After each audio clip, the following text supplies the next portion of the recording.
আমাদের পাসপোর্টের অবস্থা এরকম এই জন্য যে ভিসা অ্যাপয়েন্টমেন্টই তো আপনার পেতে লাগবে আপনার 4 মাস 5 মাস।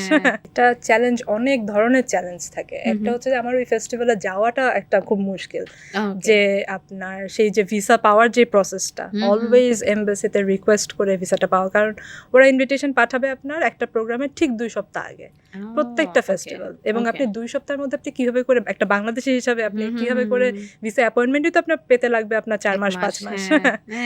হ্যাঁ, সো এরকম করে তো আসলে হয় না। ওদেরকে রিকোয়েস্ট করলেও ওরা আসলে বুঝে না যে আমাদের কষ্টটা কোথায়। সো এভরি সিঙ্গল টাইম আমাদের রিকোয়েস্ট করতে হয় এমবাসিকে একটা ভিসার জন্য, এবং যে এমবাসিগুলো আসলে রিকোয়েস্ট নেয় না, যেটা আমার নর্মাল প্রসেসে যেতে হবে, ওটা আমি ধরেই নিই যে ওটা আমি ধরতে পারবো না। হ্যাঁ, যে বড় বড় ফেলোশিপ, হ্যাঁ, এই টাইপের জিনিস আমরা মিস করে যাই জাস্ট বিকজ আমাদের পাসপোর্টের অবস্থা এরকম এই জন্য, যে 7 মাস লেগে গিয়েছে আমার ভিসা দেওয়ার ক্ষেত্রে। হ্যাঁ, এবং তারপর আমি ভিসাটা দিয়ে আমি করবোটা কি, আমার প্রোগ্রাম তো শেষ হয়ে গিয়েছে।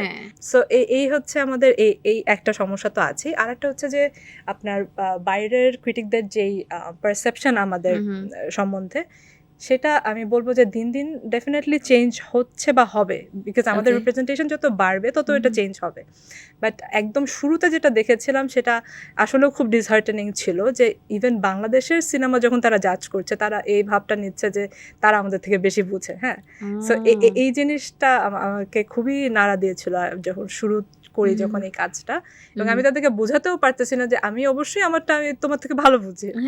হ্যাঁ, বাট তারা না, আমি মানে অনেক বেশি চ্যালেঞ্জিং ব্যাপারটা। আমাদের দেশের সিনেমা তোমাদের থেকে ভালো হয়, তো আমি তো সিনেমা ভালো বুঝি, একদম আমি যে কালচারটা ভালো বুঝি, ওটা মানতে চাইছি। এবং আমরা তো দেখি, মানে আপনি সোশ্যালি যখন পোস্ট করছেন সোশ্যাল হ্যান্ডেলে, কিংবা আমরা আসলে ইন্টারভিউজ দেখছি, তখন আমাদের কাছে মনে হয় হ্যাঁ রীতা আপু তো ঘুরছে ফিরছে যাচ্ছে, কিন্তু the challenges you have to face is so much.